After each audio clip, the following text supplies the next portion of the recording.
So I don't know what Rory Delap was doing, taking the throw-ons all the time, but oh my gosh. What are they doing for 50 minutes? What are they doing? Standing around. This is not cricket.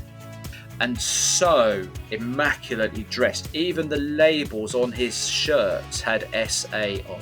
But Ray's response was, if you don't administer the laws of the game properly, how am I ever going to educate the players? If I don't let them know that if they do X, Y, Z, there's a sanction. And the first thing is you've got to want it. Attitude. And ability is the ability to run around and make decisions and fine. But the attitude comes from within. It's intrinsic. You've either got that or you haven't. Hello everyone, welcome to the YesRef Podcast. My name's Olly. Ben's our co-host. How are you, mate? Yeah, good, mate. You?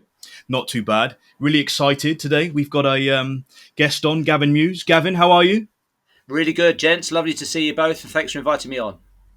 Pleasure. We're looking forward to digging into your career. So let's get started. Tell us a little bit about you.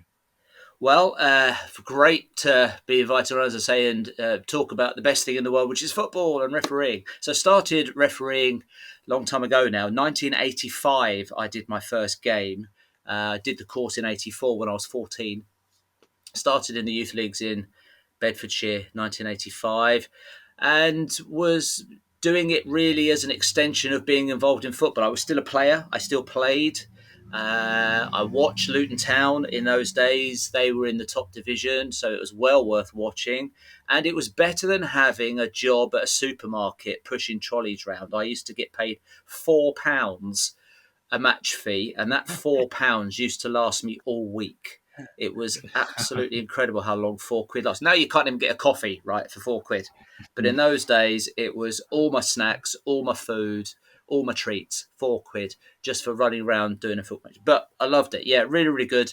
Enjoyed it and was youth class referee. When I started doing adult football at the age of 18, I actually really didn't like it. I found it scary. I found it intimidating. I found it frightening. And there's many times when I felt bullied and really, really, really upset after the game. And in those days, we're talking the late 1980s, there wasn't the well-being and welfare wellness that we have and perhaps take for granted now with the FA and the county FAs. In those days, you were on your own. And I remember more than once being chased back to my car on a Sunday morning by very angry players. And if I'm 18 years old and I'm telling a man in his 30s, I'm booking him. He's not going to have it, is he? Even though it was a bad tackle. Anyway, so I actually wobbled at the age of 21 and I stopped. I packed up. I did wobble. I thought, I'm not doing this. I'm 21. I thought I ruled the world. I thought I knew better than everybody else. And so I made the big mistake of stopping. It was a ridiculously stupid thing to do now in hindsight. That's what I wanted to do at the time. And I went back to being a very passionate Luton Town supporter, watching them. I got married in that early 90s era, in my early 20s, changed jobs, sort of built a career, and then got to 25 and was reflecting upon what I'd liked, and just it came to me, why don't you go back to being a referee again? Why don't you do that? You've still got your qualification. You still love football. Why don't you do it? By that time, I was living down in Wiltshire, in Salisbury. I'd moved down there for a couple of years. So I got in touch with the Wilts County FA, and they said, yeah, come along. They were short for referees. They always were. People always are. And I just got straight back into it straight away. It just felt like I'd never missed it. This was the 1995, straight into Class 3, as it was then. Class 3 classification with the Wilts FA. Quickly went through 3-2-1. So I must have known what I was doing a little bit, by which time I'd moved back to Bedfordshire. And then by 1999, I was then a Class 1 referee, refereeing senior football, Spartan South Midlands, lining on the Southern League. Dennis Strudwick was the referee's secretary. Some people might have heard of Dennis Strudwick, the legend that was. And everyone was scared of him, really. He used to ring you up and you'd think, oh my gosh, where am I going? You didn't even ask a question. Just, yeah, I've got my kit in the car. Where am I going, Dennis? And he'd send you off to all sorts of romantic places like Bath and Trowbridge and Chippenham and all sorts of lovely places. And it took off. It just got really serious really quickly. When the FA restructured everything, and we became level threes. The old class ones became level threes, and the FA took over the appointments to the leagues, the contributory leagues and the panel leagues, etc. Living where I do, then all of a sudden I wasn't a Southern League referee anymore. I was a level three, so I did Isthmian League, I did Southern League, the occasional trip to East Anglia for the Eastern Counties League.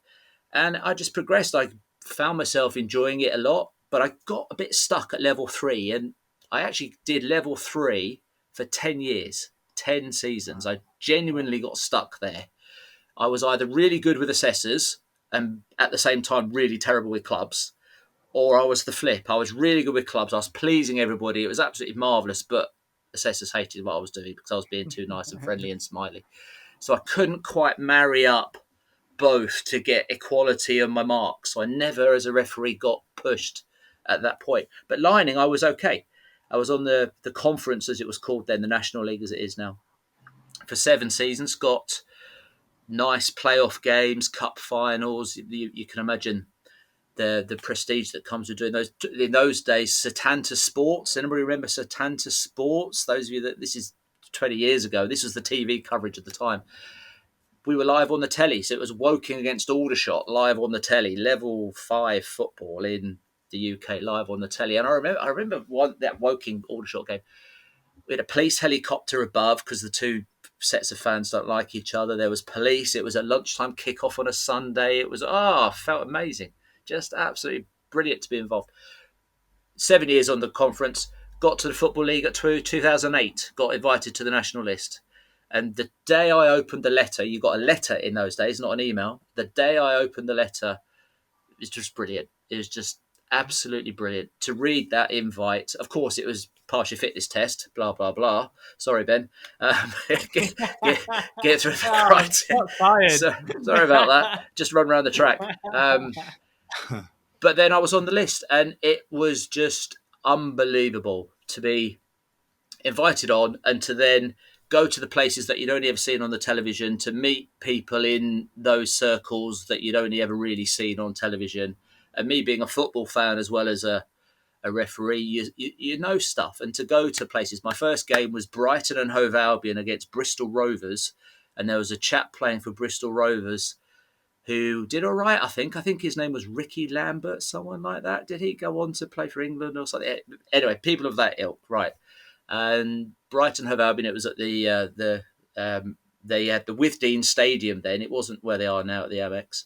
And just like many other people will tell you, I turned up 4 hours early. I was that keen to get there. 4 hours. Had to find a garage to go and sit in, or a service station somewhere just to kill the time. And hot sunny day, August, put your kit on. Brilliant. Brilliant. And then the first decision, the first time I put my flag up, terrible. Flag for an offside. Absolutely shocking. I thought it was offside, but the referee didn't, and so he overruled me. Confidence, boom, shattered. Gone. Felt crushed. Didn't want anything to happen. I just wanted the final whistle there and then. We'd only been playing 20 minutes. I just wanted to go home. But it was the first of many. And then the next game, fourth official at Millwall, which is always a great ground to go to. The people at Millwall are fabulous. They're very hospitable. The warm reception that you get there is tremendous. Fourth official, you can take it in. I've been in the away end at Millwall, but to actually walk down the tunnel, walk on the pitch, it's a privilege. Privileged position. The security open the doors for you as you wheel your bag in. They ask if you want a drink, and it felt like the golden ticket to be able to go to those grounds, have a reserved parking space, walk in the players and the officials' entrance, and be allowed on the pitch, and no policeman chasing you off. And it sounds like nobody saying that you well, yeah, I was a kid in the 80s, right? It was a high tempo decade. No admitting of anything. And I just had a great time. Just first season, find your feet. Second season, make a bit of progress. Third season, go a bit further. And then I really had my peak around about 2011 to 2015 as an assistant referee on the Football League. And it was a great time to have the peak. It was when BBC coverage was really high intensity. You had the Football League show on a Saturday night. Manish was the presenter, or BBC One had Steve Claridge and various other guests. So the games were shown regularly. The high coverage levels. But also the Football League then were experimenting with what is now SG2, Select Group 2. They had an idea to have dedicated assistants who just did the assistant referee role. So the first 3 seasons I was refereeing as well as assisting. So I could be 30,000 crowd on a Saturday refereeing, having a great time. And then Tuesday night, you're in front of 150 people at a local Contrib game. And I couldn't head space, couldn't quite do it. And I was really lucky to be invited on to the trial experiment for the National List select group of assistant referees. So I quickly binned refereeing, age 42, just put it in the bin, forgot all about it. Yeah, forget all that. I'd rather be an assistant full-time on the Football League. And I just did it for 9 years, had 250 games, lots and lots of memories. And during lockdown, when we had not a lot else to do, I wrote a book about it, which is perhaps why you even know I exist, gentlemen. And sure it was great on the telly, meeting people, shaking hands, rubbing shoulders. But you aren't a tourist. You're there to do a job. Yeah. You don't collect autographs. You're not there to be nice to people. You're there to do a job, and they expect you to perform to high standards. And it was a privileged position. Looking back on it, I came off the list in 2017 at the right time for me. 47, that was the right time. There were kids half my age getting on the list, and I just was finding it hard to keep up with them around the track. And I look back on it now as one of the best things I ever did. It was really special. Really, really special. Effort at the time, but memories forever now. Brilliant. Sounds like you've had quite a journey since 14 and Yeah. qualifying for your first game. Well, if I could go back and talk to my 14-year-old self, I'd say don't quit at 21, because then I could have got there a bit quicker, maybe. Who knows? But also enjoy it. When you're doing it, you're doing it. And I think in my last season, I knew it was my last season from the Christmas onwards. I'd handed in my notice to the league at Christmas, and so I had 4 months. And I really enjoyed that last 4 months. It was bizarre how much enjoyment you could get, but also taking it seriously, so your performances were worthy. I was just embracing being at the place for perhaps the last time, with people for perhaps the last time. So really my only message would be enjoy it more, because it is over quickly. It does go by very, very fast. And I still officiate now local level, and people talk to me and say nice things and ask stories about this game and that game and whatever. But it's something that money can't buy. You can't fast track it. You've got to do the hard yards and make the mistakes and get things wrong in order to learn how to get things right the next time round. But, oh my goodness, any young kid, boy or girl, the opportunities are there. Seriously, it's a massively brilliant thing to do. And I would encourage anybody with a modicum of talent, attitude and ability, if I can do it, they can do it, seriously, because I had a bad knee and a bad attitude sometimes, and I got as far as I got. So the potential is there for anybody to do it, and it really is a golden thing. We don't have enough coverage of just how great it can be. There was something really poignant that you mentioned that I maybe like to dig into a bit more. Is like, okay, you stopped at 21. I'd say that's quite common for us, for some of the younger referees today, to jump on at 14, and then the distractions that we have in this world today are huge. What was it that kicked you back into going, actually at 25, I want to do more of it? Was it your passion for the game? Was it a number of things. That's a great question. A number of things. Passion for the game. That's something I've always had and always will have. That's just the love of the game, first of all. But also my life circumstances. When you get to 25, you're not 21 anymore. Your body is starting to get a little bit different. I couldn't run as fast. I wasn't getting any younger. And by that stage, I was in a different place psychologically. At 21, I was living with my parents still. I was smoking, drinking, and watching Luton on a full-time basis. By 25, I'd stopped smoking, stopped drinking, and was married. So different headspace, basically, and had a job. And my wife at the time just said, well, why don't you do what you like doing? And I thought, oh yeah, that sounds so obvious. Why don't you do what I like doing? But I was living in Salisbury, so watching Luton wasn't possible. I wasn't interested in supporting anybody else.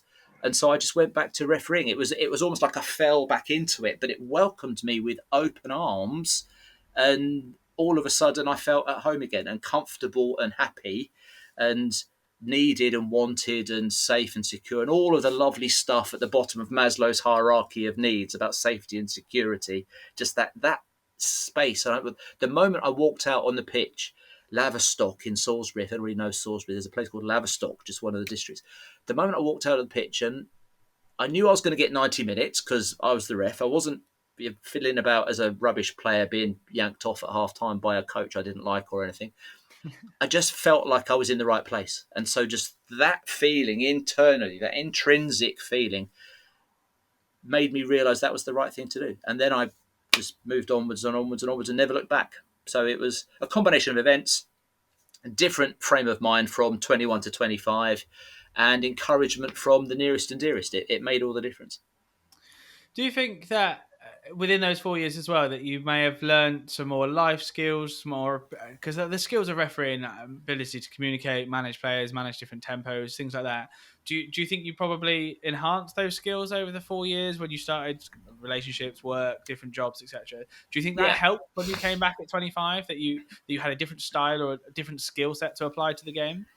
I don't just think it, I know it. Absolutely that's the case.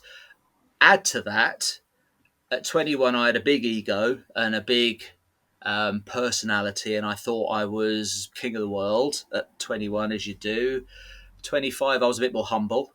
I was a bit more mature and a bit wiser. And so all of those things then come into play. And so when you've got a big, high-intensity game, you're able to deal with it a bit better. At 21, if somebody didn't do what I wanted them to do at the instant that I wanted them to do it, I reacted badly. So I know that my emotional intelligence was nothing at 21, was much better at 25. And it was even better. The older I got, the better I got. But my legs didn't, my brain did. Sure. I was able to anticipate what was going to happen, and I'd seen a bit of it before, and I was able to not see stuff I didn't need to see, if that makes sense. If we fast forward a little bit, I love that you talked about you used to get a telephone call for your appointments. Is that how they all came through? Well, used to get a number of different ways of communicating. We live in a technological world these days. You used to get, depends on the league and the competition. I do remember the one I remember most was the football combination, which was the reserve teams for the football league. So when you made the National League or the conference as it was then, you also ran the league at the reserve teams, Barnet, Orient, the Football League reserve teams, whoever they were. And you used to get a pamphlet come in the post the last week of every month. And that pamphlet contained the fixtures and the appointments for the next month. Amazing. And you used to open the pamphlet, and I used to go with a highlighter and highlight my name your game on all 18 pages or whatever it was. And then if you had a problem, you had to ring up and say, I can't do Barnet against Chesterfield on Tuesday afternoon at 2:00 because whatever the reason was. And that was one way of communicating. Phone calls. And talk about closed dates. We now all use MOAS, right? And the various ways and your ways, MOAS, you ping your dates on it. It's all done electronically. When I was first on the Southern League, you used to have to write a card, postcard. I used to have to write a card to Dennis Strudwick to say, Dear Dennis, this is Gavin. Here's the dates I'm available in September, and list them. Here's the dates I'm not available, and list them. I used to take that card to work, photocopy it, genuinely photocopy it, along with the other ones I was sending, so that I sent them in the post, first class stamp, and I kept a copy of them. So if ever there was a question, Gavin, can you do a game on the 17th? I'd go, no, I closed it. Would you like me to show you a copy of the card I sent you? Wow. Yeah, I used to do that. Now, I don't know if anybody else did. It never was necessary. But me being me, dates, I never wanted to be double booked. So, the Royal Mail was in business then. It's not quite as needed now, I suppose, with football correspondence. No, it's evolving for sure. For sure, it's definitely evolving. I remember those days, the postcard days. Yeah, over 20 years ago. Yeah. So you've obviously been fortunate enough to operate on the Football League for a long period of time at the professional level of the game. Yeah. you must have a highlight and you must have a story about your interactions with maybe a couple of the managers or a couple of the players. Oh, absolutely. And I'm very able to recall them. I've had the joy of writing about them and creating a book about them. So one that I do frequently tell is a lovely little thing. I'm going to praise him here. Neil Warnock. We've heard of Neil Warnock. Yeah. And I had the pleasure of running the line on games where he was a manager and I was bench side. And he was very good, actually, because he gave you lots of advice. It was really helpful. He'd tell you what a foul was. He'd tell you what offside was. He'd tell you when he needed to give it to his team. He would tell you when you weren't looking. He was telling you what your parents would do. Really great with his advice. But there was one time I was fourth official. He was manager for a short period of time. He was manager at Crystal Palace. He had a spell at QPR and Palace and in London around 2010. First game of the season. I was fourth official. Crystal Palace gets Plymouth. And I'm minding my own business, keeping out of the way, blah, blah, blah. He starts yelling at the near side assistant at Selhurst Park. So it's a nice place, big crowd, first day, yelling. And I thought, oh, I've got to do something here. What? Oh, really? Walked up. What's the problem? Am I just nice? What's the problem? And he was saying, that's a foul throw. And I went, well, what did he do? And he showed me with his feet what the offending player had done. And he showed me with his foot that part of his foot was on the line when taking the throw and part of his foot was over the line. And I looked at him and said, but Neil, that's allowed. And he went, oh? I went, yeah, it's just like a no ball in cricket. As long as you've got part of your foot on the line when you're taking a throw, that's fine. He genuinely thought that if any part of your foot was over the line, i.e. on the pitch, it was a foul throw. And to his absolute credit, he just smiled at me and said, I never knew that. And I went, okay, great, happy to help. And walked back. And that was just so nice to have that moment. You don't see that on the television. That never makes the papers. What makes the papers is Warnock rants at official and calls him this and calls him that. But he was really nice on occasions. And the people that get this bad rap in the press, they also have a nice side as well, a humane side, and he showed it to me that day. And I'm a nobody compared to him. He's the manager of Crystal Palace. He's got £1 million players, Premier League setup, blah, blah, blah, blah, blah. I'm just, who am I? Fourth official. And they don't even know your name. They just call you fourth. It's like being royalty, Gavin the Fourth. That's what I was. Or Bill the Fourth, royalty, royal family. They don't even know your name. You know now when you're at a game, they don't know who you are. They just call you Lino or Ref. They don't bother to know your name. So Neil Warnock was a great one, and I lined when he was at West Ham, lined when he was at QPR. So you run into the same people more than once. And another great one, absolutely fabulous, really, really nice, was Sam Allardyce. Again, he was in and around the London scene, championship clubs, and it was always nice, pleasant, dignified, and so immaculately dressed. Even the labels on his shirts had SA on. He was that impressive. We were all in. I was in a Tesco shirt or Sainsbury's or whatever, £6, and his shirts were probably more than my suit. And it was just brilliant to be in that company. So yeah, you meet people. You meet people. But do you know? And here's one other thing. Sometimes, have you ever heard the phrase "Don't meet your heroes"? Because they're never as you want them to be. Yeah. And there were a couple that were a disappointment. I won't mention those. But one who was even nicer on the occasion I met him and had dealings with him than his TV profile. And that's Ray Wilkins. Now, Ray Wilkins, bless him, has passed away a few years ago now. People of my generation will know he was an immaculate player for Chelsea, Man United, Rangers keeper. He was at Millwall. It was a reserve game. Tempers flared, hot day. Anyway, he came in the dressing room after the match and asked us, I was the assistant on this game, he asked the referee, why didn't you send off our number 7? What? Now, normally it's, why did you send off our number 7? On this one, it's, why didn't you send off our number 7? And the referee fluffed his answer a bit and was trying to give an explanation. But Ray's response was, if you don't administer the laws of the game properly, how am I ever going to educate the players? If I don't let them know that if they do X, Y, Z, there's a sanction, and the referees will punish them because they'll just turn around to me tomorrow and go, yeah, but the ref let me off. I thought that's so brilliant, utterly brilliant on two levels. Player education, one, but also expectations of match officials. Turn up, don't be the nice guy. Turn up and do what the clubs expect. And in the professional game, they're expecting certain standards, and that's stuck with me ever since. That's 20 years ago as well. He was so nice, shaking our hands, asking if we wanted anything, come and get some food, come and get some drinks.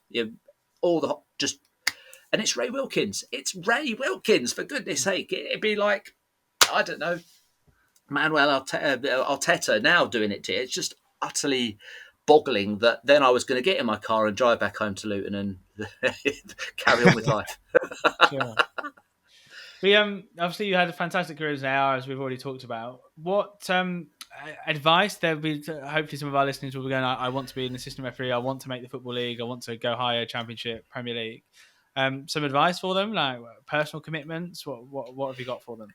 Yeah, the advice is a great thing to be able to give now in my older years, and I'm very happy to give it whenever I possibly can. The first thing is you've got to want it. Attitude and ability is the ability to run around and make decisions and fine, but the attitude comes from within. It's intrinsic. You've either got that or you haven't. Your knowledge and your skills you could acquire and learn and develop, and the FA are great with helping that. But attitude comes from you, and that will evolve and adapt over time. But you've really got to want to do it, because football at professional level, I didn't have a job when I was working on the Football League as an assistant. I didn't have time for a job working full time. I did freelance work, and I still do. So attitude is everything, but also you've got to be prepared. I'm afraid this is not the glory bit of the brochure. You've got to be prepared to make some sacrifices, and that means diet, eating the right food, not having bad habits. That means no smoking, really, no drinking, really. Go to bed early, get your right exercise, do the right amount of exercise at the right time. It's not just about going for a 10K run. It's about doing high interval training. It's about doing speed training. It's about doing flexibility. It's about getting to the gym and maybe having a massage every now and again. Being prepared to do all of that, all of the bit where you look after your body so your body can do what your mind wants it to do. Keeping up to date with the directives from above. We have the directives now about tolerance of delaying techniques for kicking the ball away, technical. So being up to date with your knowledge, you've got to be up to date with your knowledge. Absolutely important. It's putting it all together, but fundamentally, it's looking yourself in the mirror and go, I want to do that. That's my calling. That's what I want to do. And then the steps that you then take to get there, the discipline that you need, the sacrifices that you have to make, become easier because your mindset tells you that you want to do it, and it's not being forced upon you. But the rewards now, not just the pleasure of the role, but the rewards. There's financial rewards. It can be a career. It absolutely can be. And then if you get to the right levels, that's your future. You can have your foreign travel. You can have just anything you like. It's amazing how much it's developed in such a short space of time, and I think it'll even, as the years pass by, it will get even more of a lucrative, attractive option. So it'll mean the top talent will shine through, I think. Yeah, I agree. Yeah, no, thanks for that. I think that's fantastic, and probably a couple of things I need to get done as well. Pressure's on, Ben. Yeah, I better start going to the gym now, no? So, as referees, we can be quite meticulous about our preparation for games. Some more superstitious than others. Did you ever have a ritual or something superstitious before you when you did any games? And did it change, let's say, at the semi-pro level versus when you went to the Football League, or was it the same? The same. It expanded more than changed. I always packed my bag the night before, always. So Friday night for a Saturday, always the night before. Always had my boots clean. The bag was packed, ready to go. When I mean expanded, so on a semi-pro game, on a contrary game, when you're referee, you could get to the ground at 1:30. That's absolutely fine. But then on a Football League game, you were expected to be at the ground 12:30, wherever that was. Now, in essence, then that meant 12 o'clock. That's when you'd get there. You wanted to be there for 12. Now, that meant I used to get up on a Saturday morning and I would leave home at 9 a.m. So it was a full day wherever I was going. And if I was going to, say, Portsmouth, I'd leave at 9 a.m. I'd get to Portsmouth for 11, and then I'd sit and read the paper. I'd just have an hour in the car. 5 minutes from the stadium, you could see the floodlights, Pompey, lovely, easy to spot. I just would insist that my bag would be packed the night before. I'd leave in plenty of time so as to never be late. I'd arrive at 12 because I wanted to be the first or second or third one there. I never wanted to be the last match official to arrive, because then you are already in your mind playing catch up a little bit. And I always used to put my left boot on first. Why? That never brought me any special luck, but left boot on first. And I always liked being the one that checked. I don't know why, this was just a thing. The away dressing room rather than the home dressing room. So the jewellery check, the boots, the jewellery, everything. I just liked being the away because I thought I travel, they've travelled. There was a bit of a connection there. Which was fine. So in terms of superstition, no, I didn't put my shirt on like Paul Ince just as you're walking down the tunnel. No, I didn't do that. I didn't put my shorts on last. Just left boot on first. But I'd have the routine of leaving home at 9, get there for 12, start getting changed at 2:15 after the debrief with the match official, with the liaison officer from the club. They'd normally come in and brief on security for the match, etc. Warm-ups are always the same. Dependent on the referee, was how many laps of the pitch you did before you actually did the shuttles. Sometimes you'd only do one, thankfully. Sometimes you'd have to do 5. And then I always, it's bizarre. When we had to do 5, right, my lace used to come undone. I don't know why. Just used to come undone, usually around lap 2, and I'd have to stop and do it up. Just don't know why that happened. It's just one of those things. And then get home, and I'd always go to the gym the next morning to do a warm down session. So I had routines for the week as well as match day, but no superstitions. No, I sort of had a faith in my ability and confidence that I was going to do my very best. And I was ready to do my very best. I had good days and I had bad days, but it wasn't for the lack of trying. Sure. So just moving on to, as we move in through the Football League and stuff, observations and assessors were a thing. Obviously, Yeah. you did that to get to the Football League. How nowadays, I think every game's is televised or it's gone to some. There's observation panels and things like that. What was your experiences of how that operated? Was it every game back then? Football League, you had an assessor every game. Yes, absolutely, and they would be with you before the match. They'd chat with you over tea, coffee in the lounge area, and you'd know them. You'd know who they were. As I got more into my career, actually, it became slightly a bit more blurred, because sometimes the people who, when I first got onto the list, were referees, then became assessors as I was still on the list. So you'd actually been out with them as a colleague, and then they were assessing you. That was a bit different because you didn't get any favours. You didn't expect any favours. So the assessor was very much part of the team. They were in the dressing room. They left you when you were getting changed. They came, sometimes if it was a dramatic day, they'd come in at half time and just give you a rallying call. That would be a bit of an indicator as to how the game was going. They'd be with you after the game and they'd give you their opinion there and then. Not like perhaps nowadays where you do it on a Zoom call or a Teams call a day or so later. You'd get it there and then, so you'd know driving home how well you'd done. You'd then get something in the written form a day later after they'd watched the DVD. DVD. God, how old does that make me sound? DVD. Yeah. A club official would come in with a handful of DVDs and go, there you go, boys or girls, there you go. And sometimes you'd help yourself to one, sometimes you wouldn't, depending on if you were. But the assessor would take it, go home, watch it, and then it would fine-tune their debrief. I found personally being assessed really uncomfortable. Okay. But it was an everyday event. So you did develop a tolerance of it, but I never liked being told I'd had a bad moment or a bad game. I knew myself. I'm my own worst critic.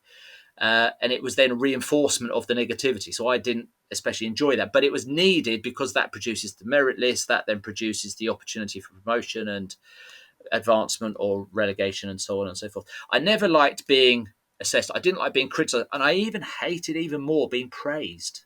That sounds odd, but I really didn't like them going, "Oh, you were brilliant. You got that offside off." And I was thinking, "Yeah, don't put pressure on me, please, for the next game."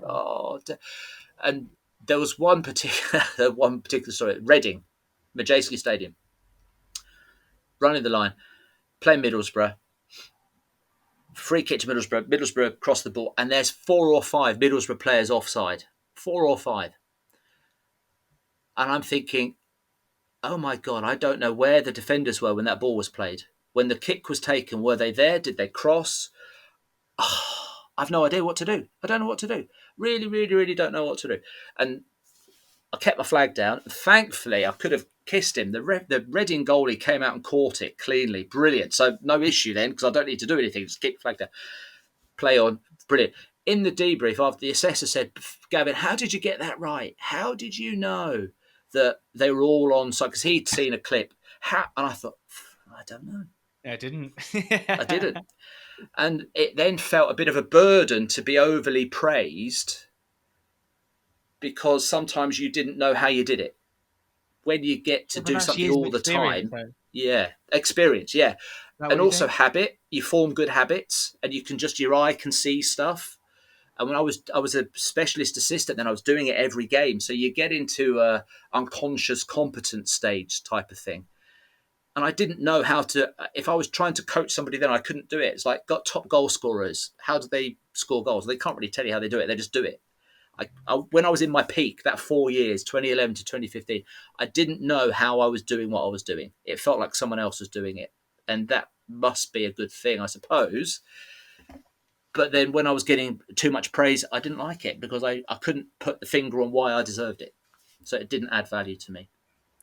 I absolutely love that comment you just made. It's an unconscious competence. Unconscious competence, yes. The 4 stages of learning.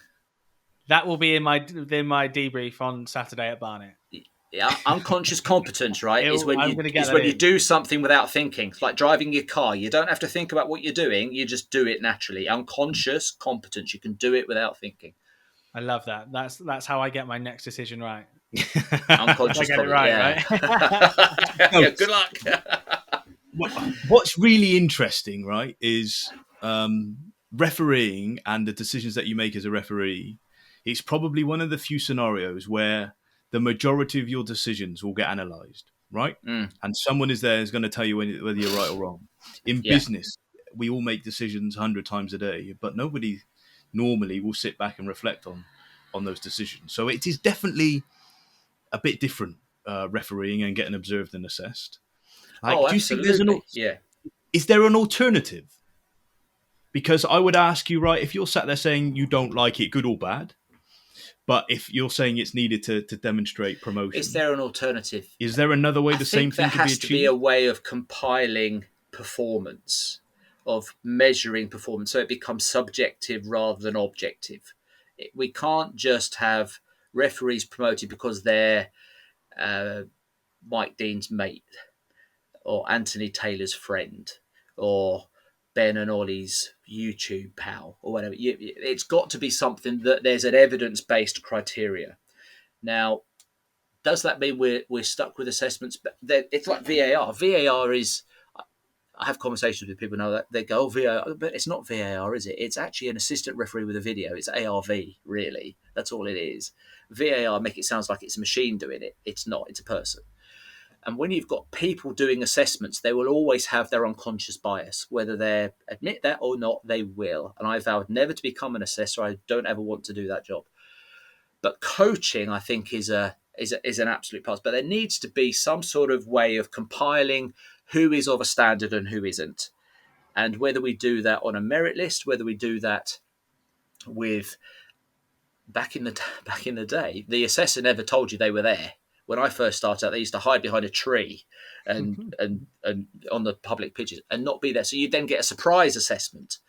But that was then, in a way, a bit fairer to you because you didn't adapt your game when you knew that the assessor was there. Now, if you're assessed as a referee on some games and some you're not, you know they're there, you know they're not. You might then be a bit more picky on stuff and be a bit more pedantic on the law, whereas your natural style is a bit more relaxed anyway. I think we have to have some sort of merit list. I think we have to have some sort of way of judging criteria and experience. And I think it's still going to come down to people watching people and people who are knowing what they're looking for. But what I'd like to see, they talk about ex-referees becoming players. Well, yeah, okay. Roy Keane got headbutted at Arsenal at the weekend. There's a lot of difficulties with ex-pros then refereeing in the pro game. Can you imagine, I don't know, Steven Gerrard running the line at Old Trafford? That might be a bit tricky. Whatever. But I think ex-players could be referee assessors. Okay. Because then you haven't I like that. then you haven't got people marking their own kind. What you've got then is a player's perspective. Yes, there'd have to be parameters and guidance and training for them. Here's what we're looking for. But I think there's a real opportunity for players, ex-pro players, not to be on the couch on a Saturday afternoon in a BBC studio, but get yourself down to Twerton Park in Bristol and watch that referee and tell me what you think from your perspective there. I think there's an opportunity there that is undercooked at the minute. Do you so you said earlier, I think it might have been off air actually, that you still referee, a level 5 referee, and do some mentoring as well, is that right? Yeah, so a level 5 referee, I run the line on the Spartan South Midlands, which is here, and what they're very astute, really, the appointment officers. They put me with people who I think they want me to coach a little bit, which is fine. I have a season ticket for Luton Town. I've gone back to watching them. It's a good time to watch them at the minute. I've seen them come up the levels in the last 5 seasons. So when they're at home on a Saturday afternoon, it won't be that regularly this season. Saturday afternoon, 3:00, might not be that many. But I enjoy refereeing a kids' game in the morning in the youth league, and then going to Luton in the afternoon. And I do work as a mentor and a coach as well. And a great example of that, back in July, 2 months ago, I went to Lisbon for the IBA Cup. I was delighted to be working with the Italian and the German and the Belgian and the French young referees there. In 4 days, I think I went to 22 games, watched 22 games and did debriefs on all of them. And because you're English, they sort of hold you in a high regard. The Europeans, the English officials, they regard us as the pinnacle, the Premier League as the absolute pinnacle. I never made the Premier League, but I did try. But they were ready to listen to anything I was, any wisdom I was happy to share, and I was happy to coach. And there's so much fun and pleasure and joy to be had in helping the future, because I'm the past. I've had my time. It was great. I loved it. Fabulous. But I'm 53 years old. I'm never going to go any higher than I am now. I'm happy being where I am. And if I can help somebody else, if I can just 1% more improve someone's game, I'm happy. I love that. And I've actually refereed out at the IBA Cup in Estoril as well. Estoril, that's the place. It's beautiful. Sunshine. Met some friends I still speak to now. I think it's a fantastic tournament to go and officiate at. It was a pleasure to do it. It's great. And yeah, I think it's fantastic that people that have got the experience go out there and share their experiences and try and make people better, right? Was that the main inspiration behind the book? Talk to us a bit more about the book that you've written. The book, there it is. Yes, there it is. Life on the line. My life on the line. There's a picture of me. Yeah, that's a that's a Sabutio base. Sabutio, yeah. No, it's going back a bit. Thank you for that. I go back a bit. That's fine. Actually, do you know what? The pandemic hit. Football stopped, and I found myself looking back at old football. So the germination of an idea came along, and I can tell a story. I can talk, and I actually didn't realise just how cathartic it would be to write stuff down. Now, in this book, there's 180 pages of stuff, but there's so much that isn't in there because it just doesn't make the cut. Like any good TV program, it gets edited out. But the process of writing it over the year I wrote it, and I had a super colleague, this chap here, Simon Ray, absolutely magnificent ghostwriter who worked with me every step of the way. I found it just a real joy to revisit the notes, revisit the videos, revisit the DVDs, revisit YouTube, look back at my old programs, and just put it into a place where I was then happy to park it, because I didn't want to be it anymore. I was happy to go, yeah, right, chapter closed now, fine, I'm done with that. Because 2020, I'd only been off 3 years, and I still thought, I could have done that, and I could be. You still hanker for it a little bit, even though you know you're the right thing to come off. So I had the time, I had the content, I had the motivation, and I had the inspiration from Simon to do it, the backing of a really lovely publisher, and it was just a chance for me to put it into print, tell a story, write a few quiz questions, put some outrageous ideas for the future, how we might improve the laws of the game, do a bit of digging, educate myself on a bit of history. And it was timely as well. It came out last year, so I was lucky enough to go to the Women's Euros final when England won the European Championships at Wembley. Good day. That's it. To see England win a trophy, we'd have loved to have won another one last month, but to see us win a trophy, it was amazing. The next morning, genuinely, I was awake at 5 o'clock. My head was alive. And I was thinking, it's 2022. If we're going to have a book about football, we've got to cover this. We've got to cover this. I was at the laptop. I was typing away, phoned the publisher at 9 o'clock. Did you see the telly last night? And they weren't into football. They weren't that bothered. They went, why? What happened? I went, oh, where have you been? We've won the Euros. Da, da, da, da. Quick, I've sent this there. They put it in. So it tells a story of what happened to me, but also the game as it was a year ago now when we were writing it. And there's stories in there that people will remember. The good, the bad and the ugly from the 80s. People will have heard of the Bradford fire, the Hillsborough disaster, the Heysel disaster. This was all when I was a teenager. So it's mentioned as a part of the fabric of growing up in those days and the fabric of football in those days. Italia 90, the Premier League starting. There was life before the Premier League, everybody. I know it's an amazing thing, but there actually was. We don't recall that. There actually was, yeah. The back pass law, that came in at the same time. There's no coincidence. Liverpool fans, please forgive me, but Liverpool won the league, 19 times at the Football League? And they've only won it once since the back pass law's come in. You draw your own conclusions. Triangles, right? Grobbelaar to Hansen to Lawrenson to Grobbelaar. That was the defensive triangle for Liverpool. They just used to keep it. You can draw your own conclusions there. That's absolutely fine. Mm-hmm. Luton's plastic pitch, Luton's away fans ban. It's all in there. But the motivation for the book was really I just wanted to sign it off, really, my career, and just be happy that it's done. And that was a great way of putting a full stop on a page and said, all right, I'm happy now. Yeah, I'm happy now. Nice. And where can people get the book? It's available in a number of places. The easiest one is 3 clicks on Amazon. We'll get you to it. That's the title of it, My Life on the Line, my name. It's priced at under a tenner. It's hopefully a read that anybody that's got a passing interest in football or even knows somebody with a passing interest in football will get some snippets out of it. It's not about a famous person's headline story that we know of anyway, because we saw them winning the FA Cup and the Champions League. This is the untold story of someone that tried to be anonymous, but sure. shows you what can happen. And if that can happen to me, then someone watching this podcast, someone who's a young referee now, I'm going to look forward to seeing them on the telly in a few years' time and having the career highlights that they want. Good for them. 100%. So, one question for you, Gavin. Final question. And we like to finish off our podcast by asking our guests this one question. If Ben and I were to give you a magic wand and you could do anything with refereeing, what would you want to do? Oh, well, the first thing, and this is I've got 25 of these in the book, right? But the first thing, the Lord Chair, I would have, this is an easy answer for me. I'm a big fan of NFL, which is American football. That was because I spent some time in America in the 80s and played Pittsburgh Steelers. By the way, they're my team. Anyway, we need to have a stop clock, an independent timekeeper to take timekeeping away from the referee on the pitch. Stadium stop clock. Even at Luton Town now, they've got a really nice electronic scoreboard because it's Premier League days, right? They've even got this thing.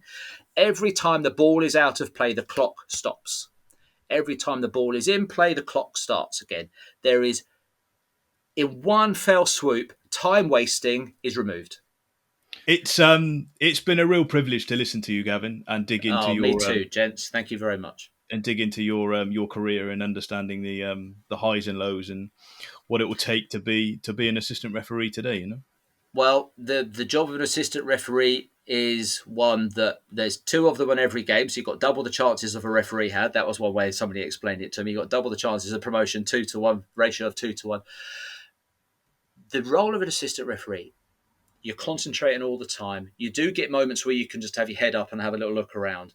But the joy of being part of that big event that people pay to watch, that people travel to watch, to support their team and you've contributed to that positivity in other people's lives, you can't buy that.